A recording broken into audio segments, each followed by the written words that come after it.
The first shot rang out just as Flora Kincaid's boot hit the stirrup, the bullet splintering the wooden post beside her head.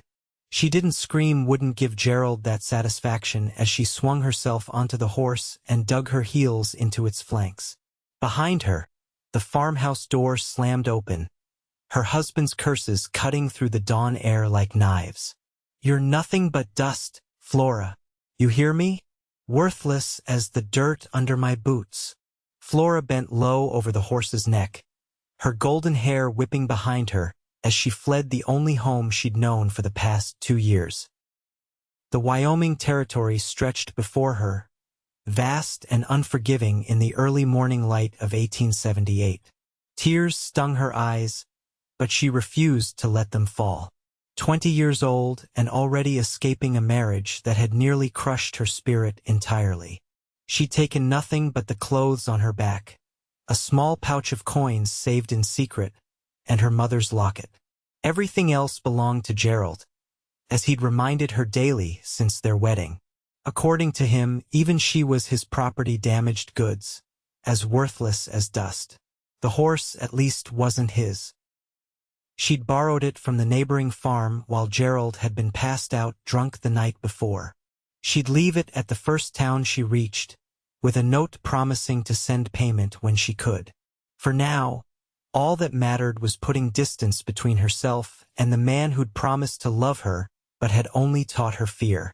The rising sun cast long shadows across the plains as Flora rode westward, toward the mountains and whatever lay beyond.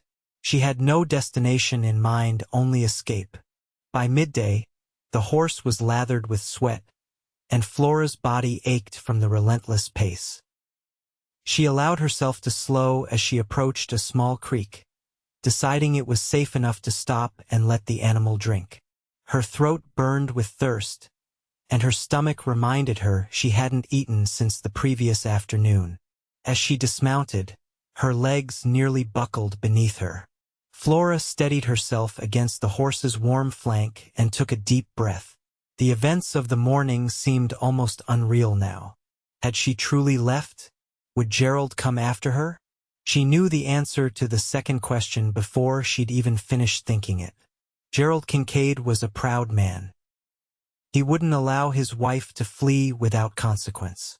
Property, that's all she was to him, and property had to be reclaimed. Cupping her hands, Flora drank deeply from the creek, the cold water reviving her slightly. She splashed some on her face, washing away the dust and tears that had dried on her cheeks. The reflection that stared back at her from the water's surface was a stranger, wild-eyed and frightened, but somehow more alive than she'd been in months. "I made it this far," she whispered to herself. "I can keep going." After resting for what she deemed a safe amount of time, Flora mounted again and continued westward. The terrain grew more rugged as the day progressed, the flat plains giving way to rolling hills dotted with scrubby pines. By late afternoon, she spotted smoke rising in the distance, a town, she hoped, or at least a homestead where she might find shelter for the night. The settlement turned out to be smaller than she'd anticipated, just a handful of buildings clustered around a dusty main street. A weathered sign welcomed her to Cottonwood Springs, population 183. Flora's heart sank slightly. Such a small town meant news traveled fast, and strangers would be noticed. Still, she had little choice. Night was falling, and she needed food and rest. She dismounted outside what appeared to be the town's only saloon, her legs trembling with exhaustion. The horse would need to be returned, but first, she needed information and perhaps a meal. The saloon fell silent as she pushed through the swinging doors. A dozen pairs of eyes turned to study her, and Flora fought the urge to turn and flee. Women like her, respectable women, didn't enter saloons alone. But she was no longer the obedient wife Gerald had tried to make her. She was a woman on her own, making her own choices. "Can I help you, madam?" The bartender's voice cut through the uncomfortable silence. Flora approached the bar, her chin held high despite her disheveled appearance. "I need a meal if you serve food," and information about where I might find lodging for the night.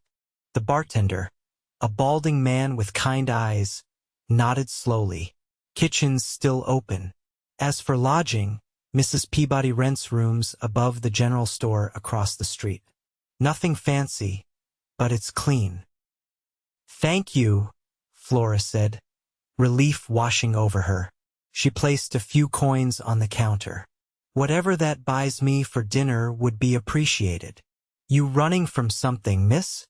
The bartender's voice was low, his eyes flicking to the bruise half hidden by her sleeve, a parting gift from Gerald the night before. Flora stiffened. I'm traveling west. On my own. The bartender seemed about to say more when the saloon doors swung open again. Flora didn't turn, but she noticed how the bartender's expression changed, a genuine smile replacing his concern. Evenin', Colton. Your usual. Thanks, Frank. The newcomer's voice was deep, with a slight drawl that marked him as not originally from these parts. Flora kept her eyes on the scarred wooden bar as the man settled beside her. From the corner of her eye, she could see a worn leather vest over a faded blue shirt, and hands that spoke of hard work. Don't believe I've seen you in Cottonwood before, madam. His voice was casual, but Flora detected genuine curiosity beneath the politeness. She turned slightly, meeting the gaze of the most striking man she'd ever seen. He wasn't conventionally handsome, his face was too weathered for that. His nose slightly crooked, as if it had been broken and never set properly. But his eyes were a startling blue beneath the brim of his dusty hat, and they studied her with an intelligence that made her flush. I'm just passing through, she replied, her voice steadier than she expected. The man Colton nodded thoughtfully. Long journey ahead? I haven't decided yet. A smile tugged at the corner of his mouth. Fair enough. Colton Vance. He extended a hand. Flora hesitated only briefly before taking it. Flora. She deliberately omitted her last name. The bartender returned with a plate of stew for Flora and a whiskey for Colton. The aroma of the food made Flora's stomach growl embarrassingly loudly. Colton pretended not to notice, taking a sip of his whiskey instead. Best stew in the territory. Frank's got a secret ingredient he won't tell anyone. It's sage, you fool, the bartender called over his shoulder. Nothing secret about it. Flora couldn't help the small smile that curved her lips as she took her first bite. The stew was indeed delicious, or perhaps hunger made it seem so. She ate quickly, aware of Colton Vance's occasional glances. That horse outside, he said after a while, belonged to the Petersons over in Silver Creek, doesn't it? Flora's spoon froze halfway to her mouth. Silver Creek was the nearest town to Gerald's farm. I borrowed it, she said carefully. I intend to send payment once I'm settled. Colton nodded, his expression neutral. Petersons are good folk. I'm sure they'll understand. He took another sip of whiskey. Husband know you've borrowed their horse? The question caught Flora off guard. She set down her spoon, appetite suddenly diminished. I don't have a husband. It wasn't exactly a lie, she told herself. Not anymore. Not since she'd fled. My mistake, Colton said, though something in his tone suggested he didn't quite believe her. He finished his whiskey and stood, leaving a coin on the bar.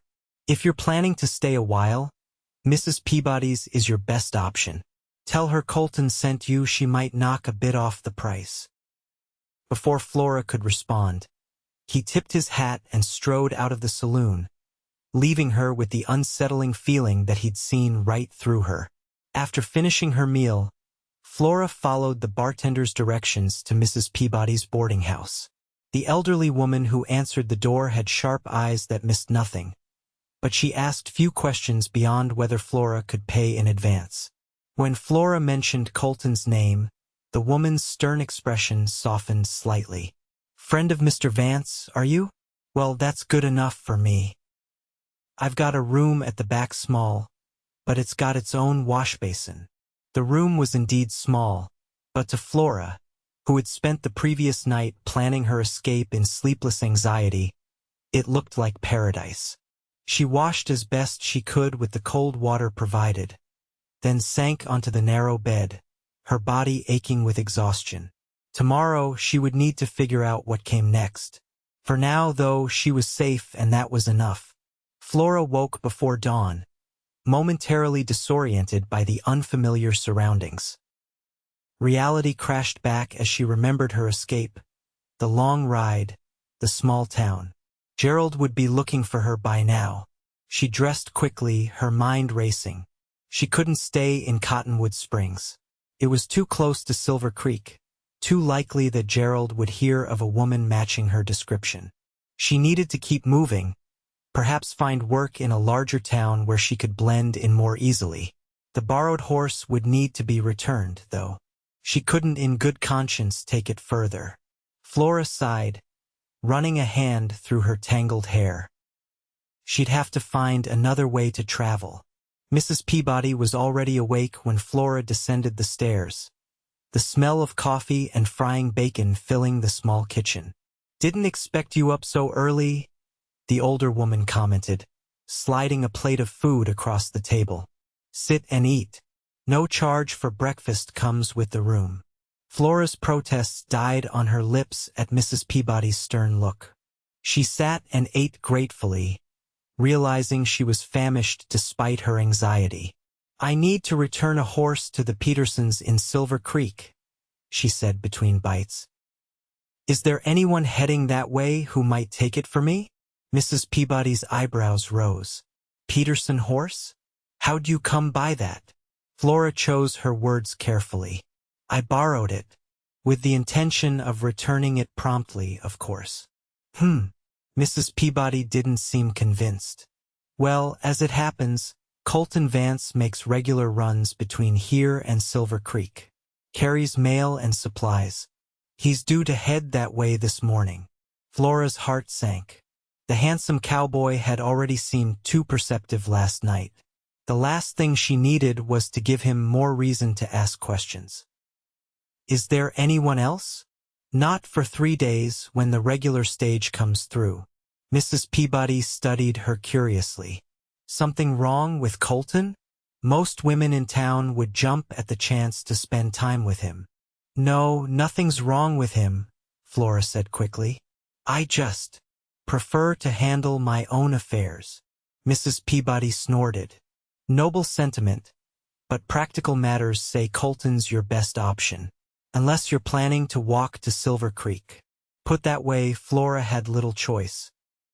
After breakfast, Mrs. Peabody directed her to the general store, where Colton was loading supplies onto a wagon.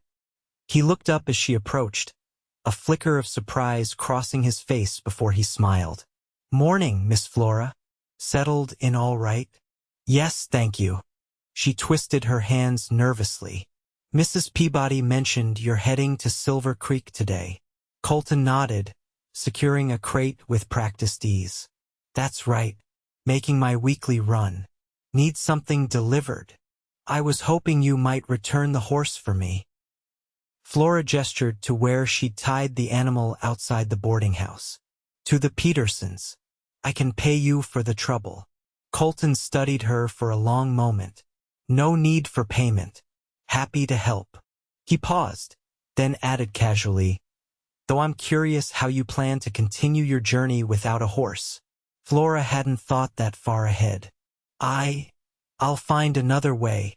"Where exactly are you headed?" "West," she said, the vague answer all she could offer. A smile tugged at his lips. "West covers a lot of territory, Miss Flora. I haven't decided precisely where yet." Colton seemed to consider this, then nodded toward his wagon. "I'll be back from Silver Creek tomorrow. If you're still looking for a way west, I could use a hand with some work at my ranch." "Nothing improper," he added quickly, seeing her expression. "I need help with record-keeping correspondence. Been putting it off too long. Pay would be fair, and you'd have a place to stay until you figure out where you're headed." Flora stared at him, suspicious of the convenient offer. "Why would you help a stranger?" His blue eyes held hers steadily. "Maybe I recognize someone who needs a fresh start." Before she could respond, he continued, "Think about it. No need to decide now. I'll be back tomorrow afternoon." With that, he returned to his loading, leaving Flora to wonder if she'd just been offered salvation or walked into another trap. She spent the day exploring Cottonwood Springs, which took less time than she'd anticipated. The town consisted of little more than the main street with its saloon, general store, and a few other businesses, plus scattered houses and farms on the outskirts. Everyone seemed to know everyone, and Flora felt the weight of curious stares following her. By evening, she'd made her decision. Staying in Cottonwood wasn't an option too small, too noticeable, and she had limited funds. Colton Vance's offer, whatever his motives, provided temporary shelter and income while she planned her next move. If he proved untrustworthy, she'd leave. She'd already escaped one dangerous man. She could do it again if necessary. The next day, Flora waited anxiously for Colton's return. When his wagon finally appeared on the dusty road, she was waiting outside the general store, her meager possessions gathered in a small bundle. Colton didn't seem surprised to see her. He pulled the wagon to a stop and tipped his hat. "Made up your mind, I see." Flora nodded. "I accept your offer, Mr. Vance. Temporarily.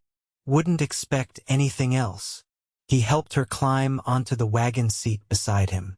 "And it's Colton. Mr. Vance was my father."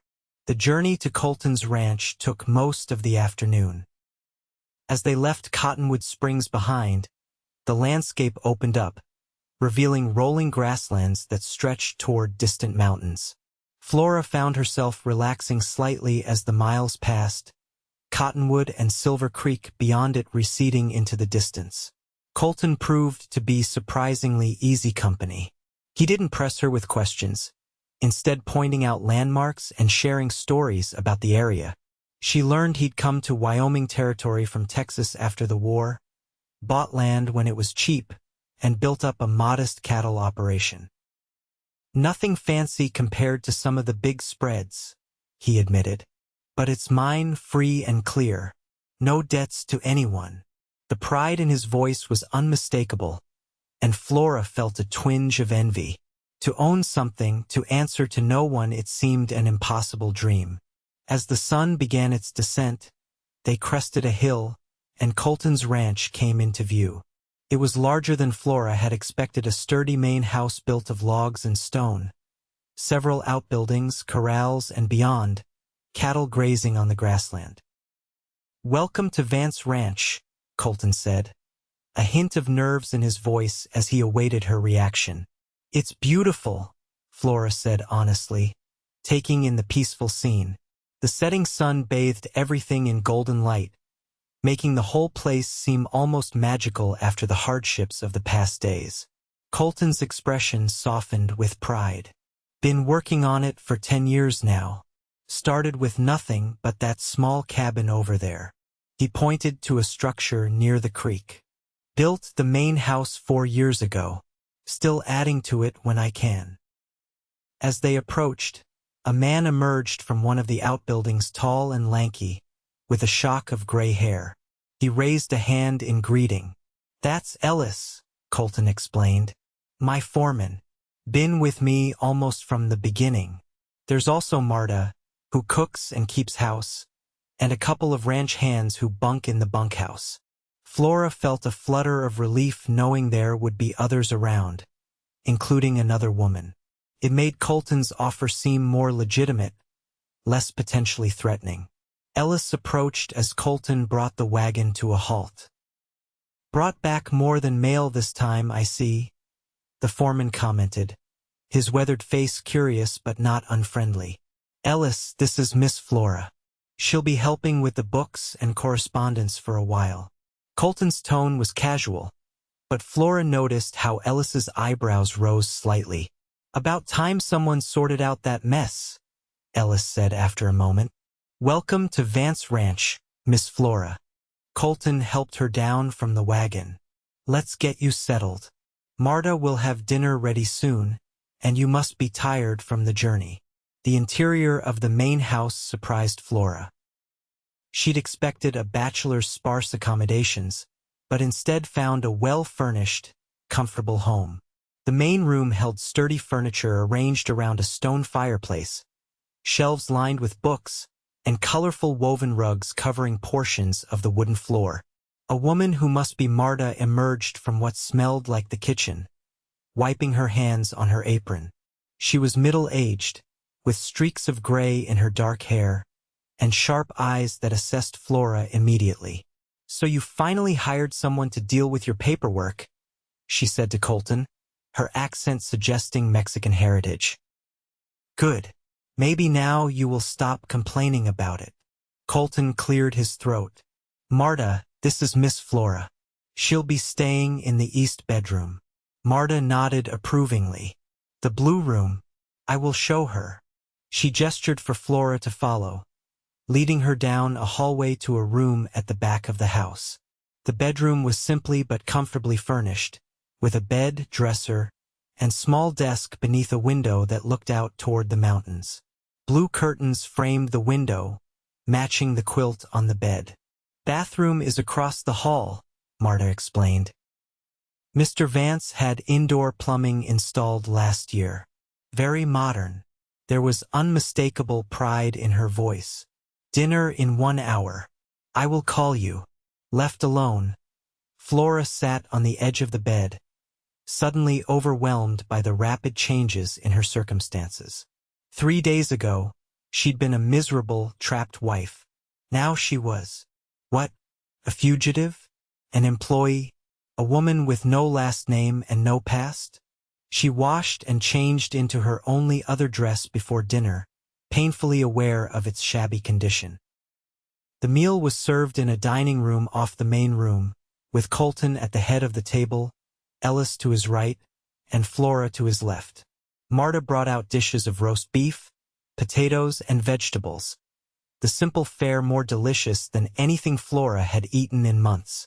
Conversation flowed easily between the men, mostly ranch business that Flora couldn't follow. She ate quietly, grateful not to be the center of attention, until Colton deliberately drew her in. "Flora has a good hand for writing," he told Ellis, though Flora couldn't imagine how he knew this. "Should be able to get our correspondence in order." Ellis grunted agreement. "Can't be worse than your chicken scratch.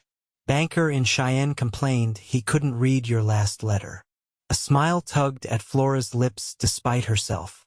"I did well in school with penmanship," she offered. "See," Colton looked pleased. "I knew you'd be perfect for the job." After dinner, Ellis retired to his quarters in one of the outbuildings, and Marta retreated to the kitchen. Colton invited Flora to sit by the fire in the main room. "I thought we might discuss your duties," he explained, settling into one of the armchairs. "If you're not too tired." Flora perched on the edge of the sofa opposite him. "I'm not sure what exactly you expect me to do, Mr. Vance." "Colton," he corrected gently, "and it's fairly straightforward. I need someone to organize my financial records, handle correspondence with suppliers and buyers, and generally bring order to the business side of the ranch. I'm good with cattle and land, not so much with paperwork." "I see." Flora hesitated. "I should tell you, I have no experience with ranch business." Colton shrugged. "You can read and write well, yes? And you have a basic understanding of mathematics." "Yes, but that's all I need. I can teach you the rest." He leaned forward slightly. "I'll pay you $20 a month, plus room and board. Fair wages for the work." It was more than fair generous, even. "Why are you doing this?" Flora asked suddenly.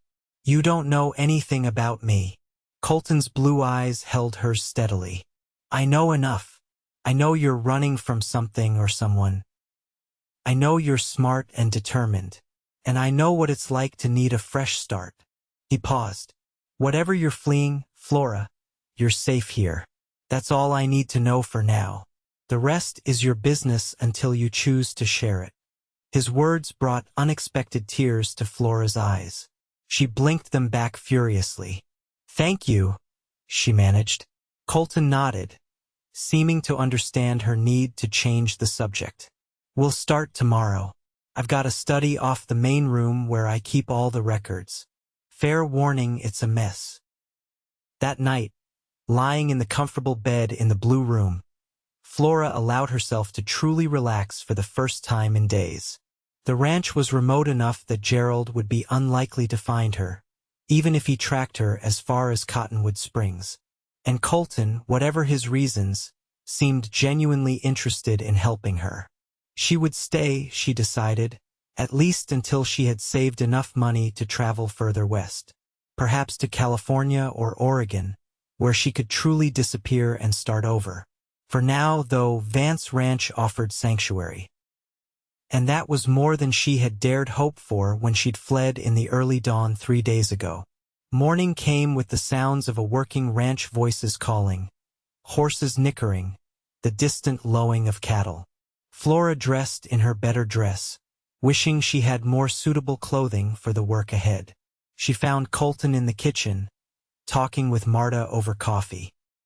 He looked different in the morning light, less the mysterious cowboy and more a man with responsibilities. His face showing lines of care she hadn't noticed before.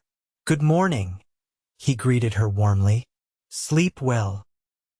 "Better than I have in a long time," Flora admitted, accepting the cup of coffee Marta offered. After breakfast, Colton led her to his study, a small room off the main living area that looked as though a whirlwind had swept through it. Papers were stacked haphazardly on every surface. Ledgers lay open at random pages, and a layer of dust covered everything. "I did warn you," Colton said, looking sheepish as Flora surveyed the chaos. "You did," she agreed, already mentally organizing the task before her. "How far back do these records go?" 10 years, give or take. Though the last 3 are the most disorganized. He ran a hand through his dark hair. "I used to be better about keeping up with it." Flora nodded, rolling up her sleeves. "I'll need to sort everything first, then create a system moving forward. It will take time. Take all the time you need." Colton hesitated, then added, "I should mention I need to ride out with Ellis today to check the north pasture. We'll be gone until tomorrow. Will you be all right here with just Marta and the hands?"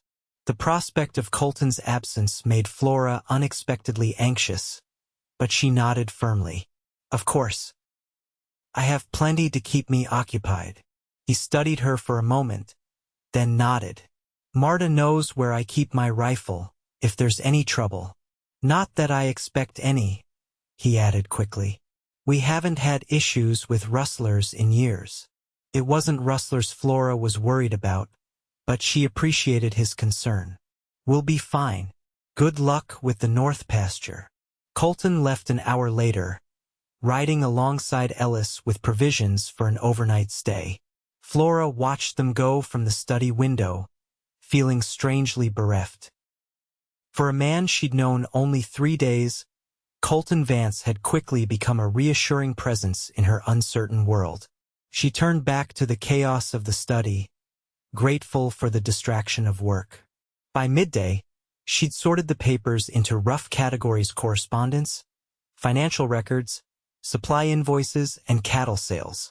The task was oddly satisfying, bringing order to disorder. Marta brought her lunch on a tray, thick sandwiches and lemonade, and seemed pleased to find Flora making progress. "He is a good man," Marta said suddenly, nodding toward the desk. "Not organized, but good." Flora looked up, surprised by the comment. "Mr. Vance?" "Yes, he seems kind." Marta's dark eyes studied her intently. "He does not bring women here. Not ever. You are the first." Flora felt her cheeks warm. "It's not like that. I'm just working for him." The older woman smiled knowingly. "For now. But I see how he looks at you. Like you are something precious, he found unexpectedly. Before Flora could protest further, Marta left, leaving her flustered and confused. Surely the housekeeper was mistaken. Colton had offered her a job out of kindness, perhaps even pity. Nothing more. Still, as she returned to her sorting, Flora couldn't help but recall the way Colton's blue eyes seemed to see beyond her carefully constructed facade. The way his voice softened when he spoke to her. The genuine concern he'd shown for her comfort and safety. No, she told herself firmly. She couldn't afford to develop feelings for any man.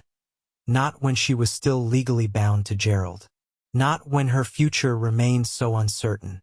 By evening, Flora had made significant progress with the study.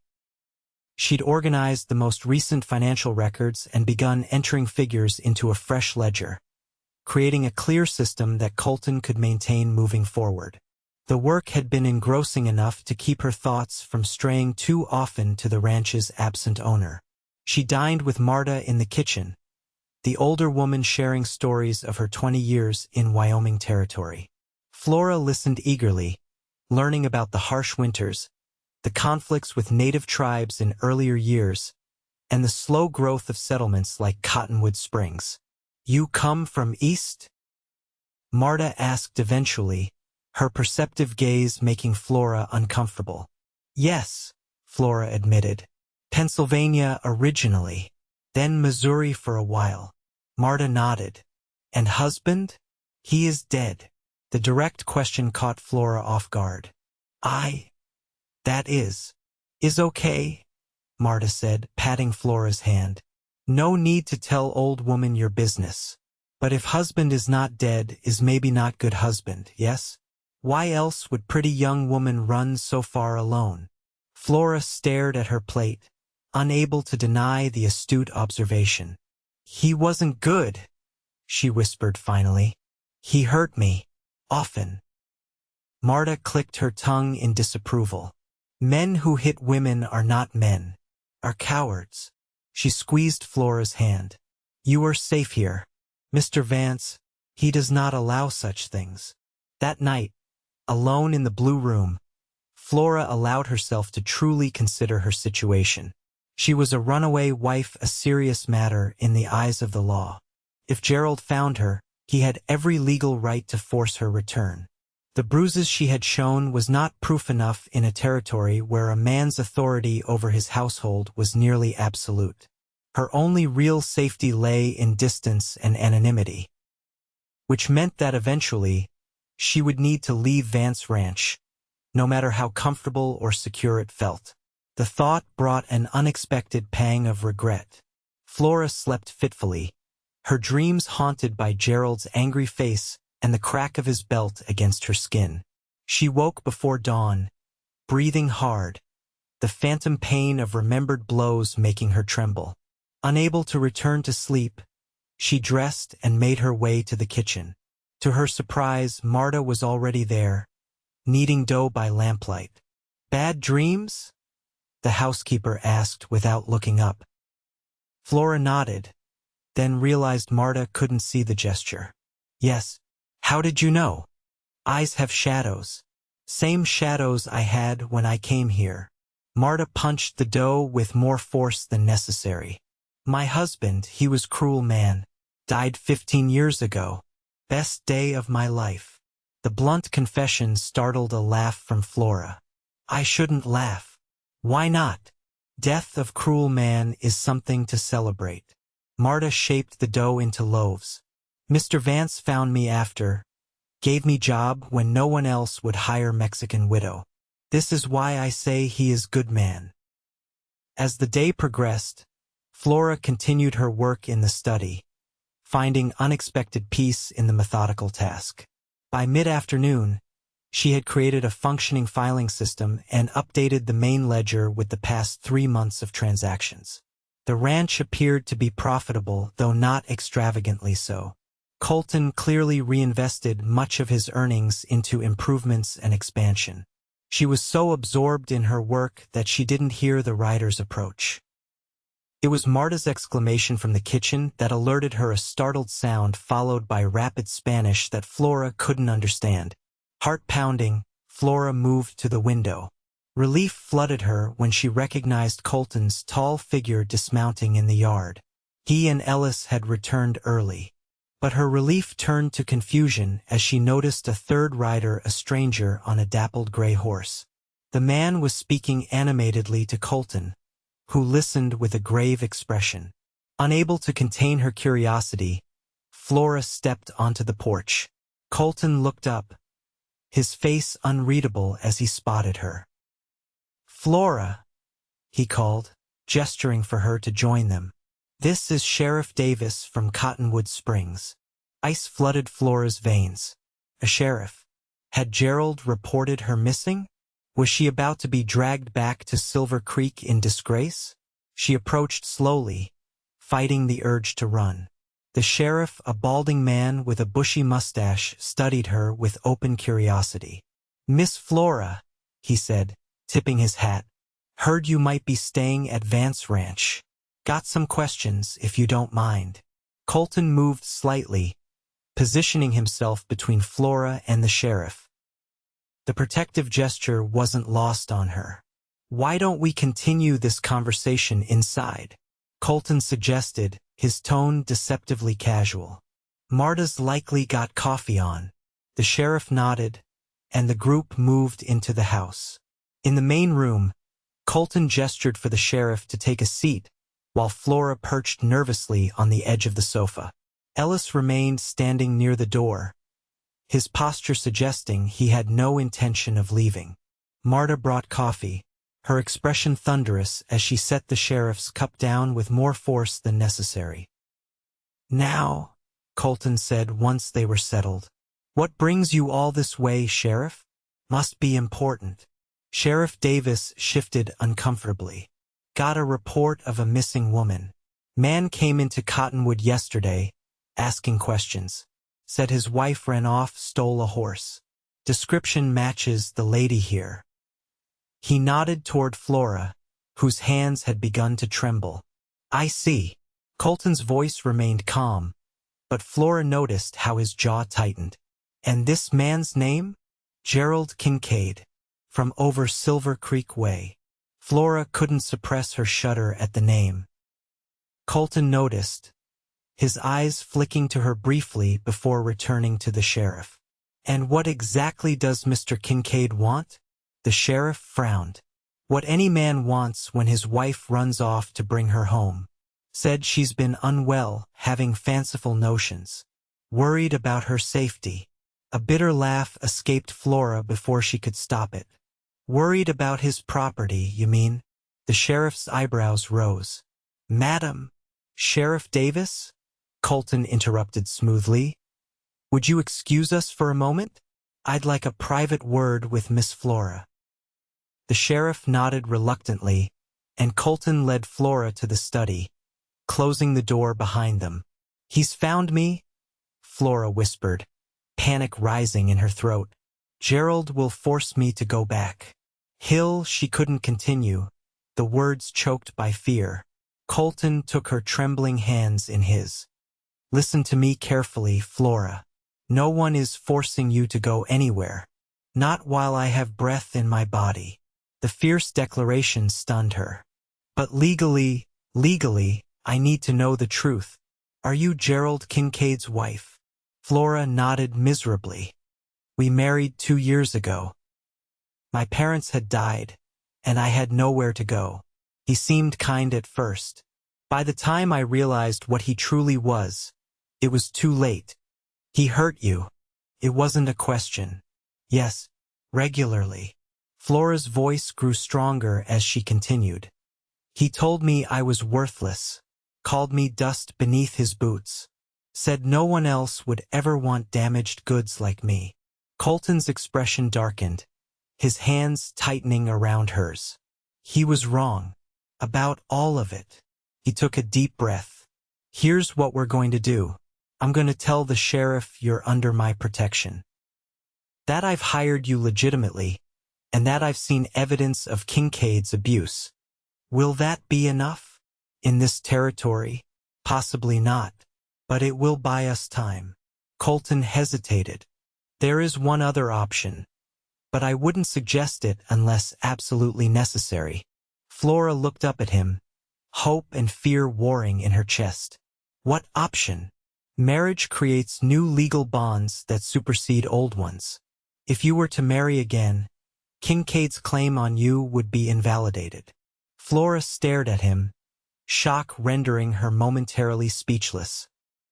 Are you suggesting only as a last resort? Colton said quickly. Only if there's no other way to keep you safe. And only if you were willing. Before Flora could respond, a commotion erupted from the main room. Raised voices, the sound of furniture scraping. Stay here, Colton ordered, moving toward the door.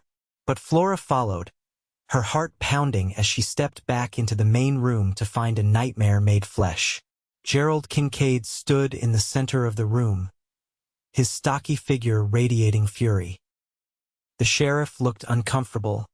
Ellis appeared ready for violence, and Marta had positioned herself near the fireplace, hand suspiciously close to the iron poker. There she is, Gerald snarled, his bloodshot eyes fixing on Flora. My runaway wife.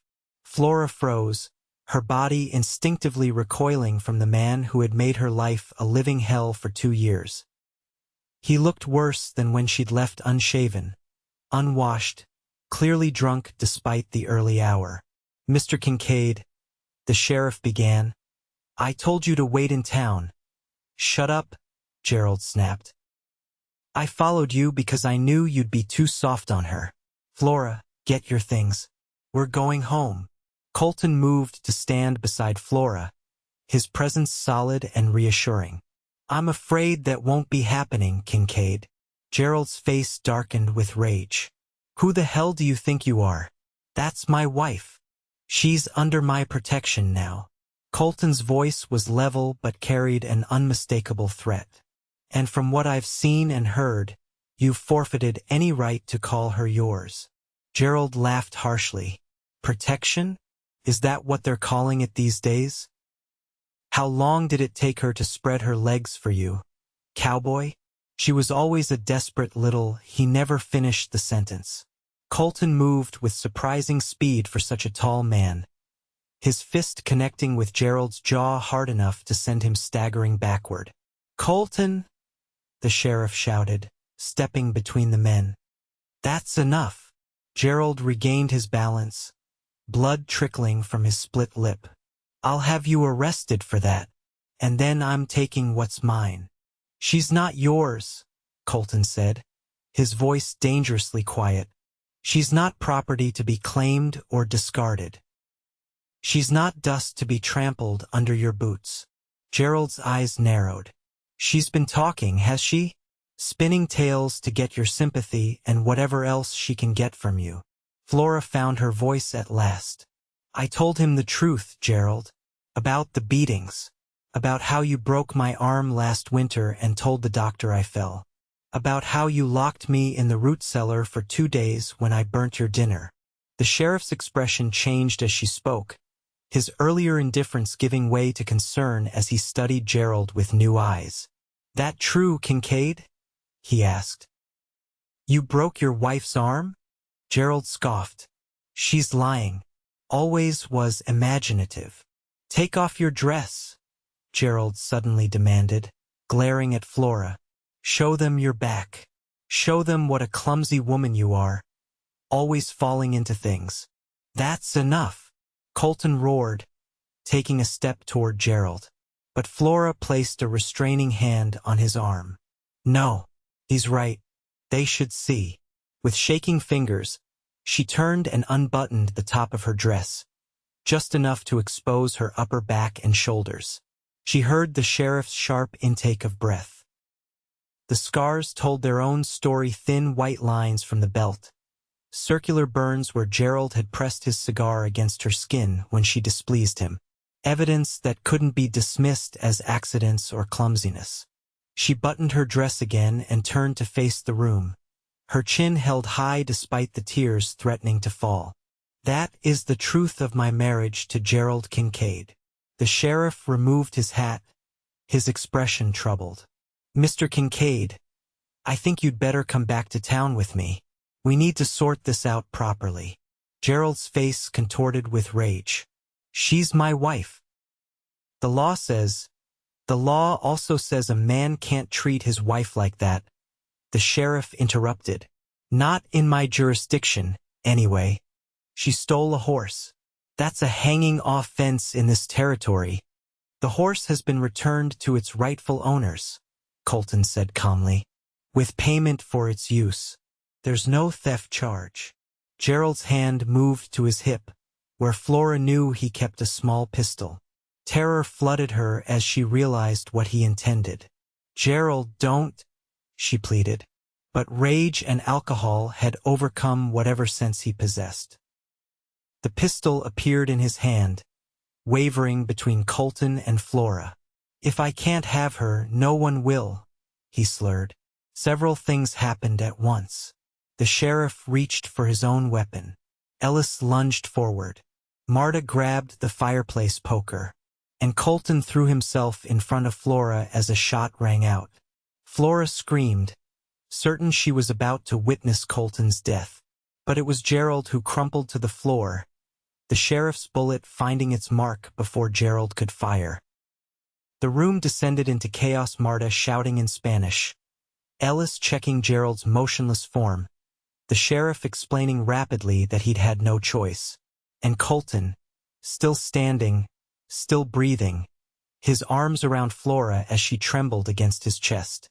It's over, he murmured into her hair. You're safe now, I promise.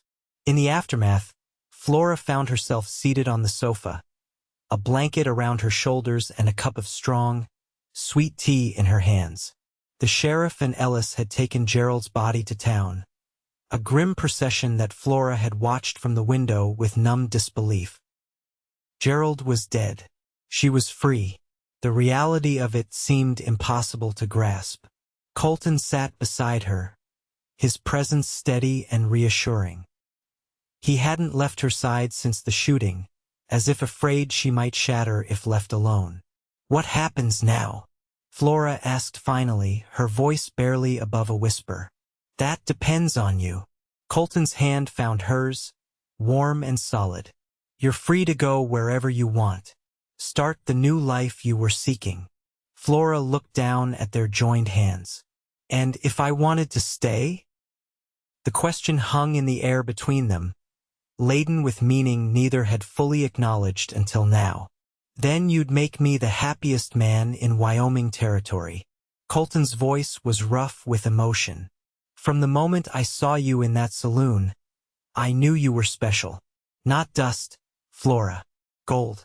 Pure gold that some fool was too blind to value properly. The tears Flora had been holding back finally spilled over. I'm not what you think. I'm broken, damaged. No. Colton's denial was gentle but firm. You're the strongest person I've ever met. To endure what you did and still have kindness in your heart, still be willing to trust again, that's not weakness. That's a strength few possess. He lifted her hand to his lips, pressing a kiss to her knuckles. I'm not asking for promises. Not yet. Just stay. Give us time to know each other properly. And if, one day, you decide I'm worthy of your heart, I'll consider myself the most fortunate man alive. Flora looked into his blue eyes, so different from Gerald's cold gray ones. Where Gerald's had held only contempt and anger, Colton's shone with admiration, respect, and something else, something she was almost afraid to name. I'll stay, she whispered. For now. Colton's smile was like the sun breaking through clouds after a storm. That's all I ask. The weeks that followed passed in a gentle rhythm that helped heal Flora's wounded spirit. She continued organizing Colton's business affairs, taking pride in bringing order to the ranch's finances. In the evenings, they would sit by the fire, sometimes talking, sometimes simply enjoying each other's companionable silence. Colton never pushed, never presumed. He treated Flora with a respect she'd almost forgotten she deserved, seeking her opinions on ranch matters, teaching her about cattle and horses, sharing books from his surprisingly extensive library.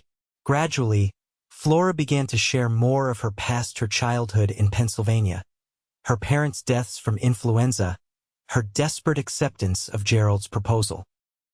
And Colton reciprocated, telling her about his youth in Texas, his service in the war, the years of hard work that had built his ranch.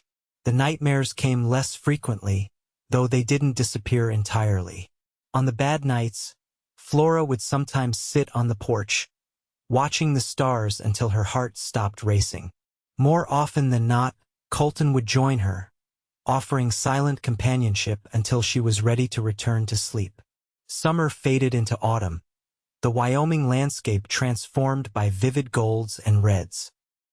Flora found herself falling in love not just with Colton, but with the ranch, the wide open spaces, the sense of belonging she'd never expected to find again.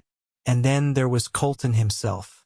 His quiet strength, his unwavering integrity, his gentle humor, the way his eyes crinkled when he smiled, the careful way he handled newly born calves, the respect he showed to everyone who worked for him, from Ellis to the youngest ranch hand. She was falling in love with him, Flora realized one crisp October evening as they rode together along the creek that bordered the property. The thought no longer frightened her as it once might have. Colton reined his horse to a stop at the top of a small rise, looking out over his land as the setting sun painted everything in gold and amber. Flora stopped beside him, following his gaze. "Beautiful, isn't it?" he said softly. "It is," she agreed, but when she turned to look at him, she found him watching her rather than the sunset. "I've been thinking," Colton said, a hint of nervousness in his voice, "about the future, about us." Flora's heart quickened. "What about us?" "I love you, Flora." The simple declaration hung in the air between them, honest and unadorned. "I think I've loved you since that first night in the saloon, when you walked in with your chin up despite everything you'd been through." Flora's throat tightened with emotion. "Colton, you don't have to say anything," he assured her quickly. "I just wanted you to know, and to ask if you might consider making this arrangement permanent." "Are you proposing?" Flora asked, scarcely daring to believe. Colton smiled, the last rays of sunlight catching in his dark hair. "Inelegantly, but yes. I'm asking if you'll marry me, Flora. Not out of necessity or protection, but because I love you and want to spend my life with you." Flora's vision blurred with tears as joy welled up within her, a feeling so foreign after years of misery that she almost didn't recognize it. "Yes," she whispered, then louder, "Yes, I'll marry you." Colton's face lit with a happiness that mirrored her own. He dismounted in one fluid motion, then helped her down from her horse. His arms encircled her waist as he drew her close. "May I kiss you?" he asked, his voice husky. Flora nodded, her heart racing as Colton lowered his head. His lips met hers in a kiss that was gentle at first, then deepened as she responded. It was nothing like Gerald's rough, demanding kisses. This was a conversation, an exchange, a promise. When they finally parted, both breathless, Colton rested his forehead against hers. "I'll spend every day making sure you never regret this decision." "I know," Flora said simply, because she did know. In Colton Vance, she had found not just safety but partnership. Not just escape but a home. They were married 2 weeks later in Cottonwood Springs, with Ellis, Marta, and a few friends from town as witnesses. Flora wore a new dress of deep blue silk that Colton had ordered from Cheyenne, and wildflowers in her hair. Colton looked handsome in a new suit, his usual hat replaced by slicked back hair and a nervous smile. The ceremony was brief but meaningful, the minister's words about honor and cherishing carrying special weight for a woman who had known their absence in her first marriage. "I now pronounce you man and wife," the minister declared, and for the first time, those words brought Flora joy instead of dread. The small gathering celebrated at the saloon afterward, the same one where Flora and Colton had first met. The bartender, Frank, kept the drinks flowing and offered his own gruff congratulations. "Knew you two were meant for each other the moment you both walked in that night," he told Flora with a wink. "Never seen Colton look at anyone the way he looked at you." As the celebration continued around them, Colton drew Flora aside, his expression suddenly serious. "There's something I've been meaning to give you," he said, reaching into his pocket. "A wedding gift." He pressed a small velvet pouch into her hand. Inside, Flora found a delicate gold necklace with a small pendant, a tiny gold nugget set in a simple frame. "Because you're gold," Colton explained softly. "Pure gold that shines all the brighter for having survived the fire." Flora's eyes filled with tears as Colton fastened the necklace around her throat. "It's perfect," she whispered. "I'll treasure it always." Their wedding night was another revelation. Where Gerald had been rough and selfish, taking his pleasure with no thought for hers, Colton was patient and gentle. He guided her through her fears with tender words and reverent touches, showing her that physical love could be beautiful rather than something to be endured. "I love you," he whispered against her skin, the words becoming a litany as they moved together in the moonlight streaming through the bedroom window. "My wife, my heart, my gold."